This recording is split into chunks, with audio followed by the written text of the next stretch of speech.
Government Order of the Day number 2. Joe, have you got... Housing Corporation Amendment Bill, first reading. Mr Speaker. The Honourable Phil Heatley. I move that the Housing Corporation Amendment Bill 2011 be now read a first time.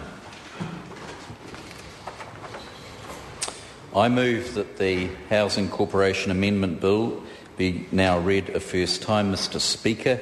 At the appropriate time, I intend to move that the Housing Corporation Amendment Bill be referred to the Social Services Select Committee, that the committee present its final report on or before 6th of June 2011, and that the committee have the authority to meet at any time while the House is sitting, except during oral questions, during the evening on the day on which there has been a sitting of the House, on a Friday in a week which there has been a sitting of the House, and outside Wellington area during a sitting of the House, despite Standing Orders 187, 189A and 191B and C, and that the committee report finally to the House on or before the 6th of June 2011.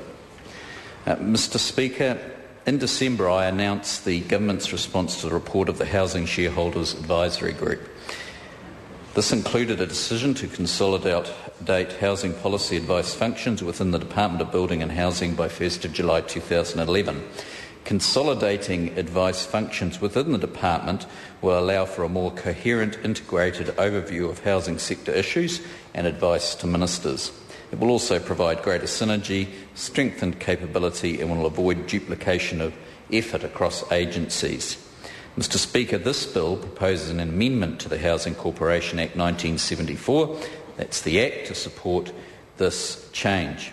The Corporation will no longer be expected to provide the Minister of Housing with housing sector policy advice or with any other advice or information on housing or services that does not relate to the provision of state housing. It will no longer be required to undertake research or monitoring activities for the purpose of advising the Minister of Housing on housing or services that does not relate to state housing.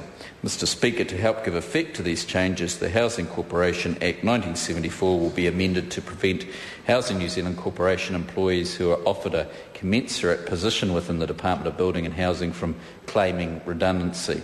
Housing New Zealand Corporation employees who are offered and accept positions with the Department of Building and Housing will be transferred on terms that are commensurate with their current terms and conditions of employment.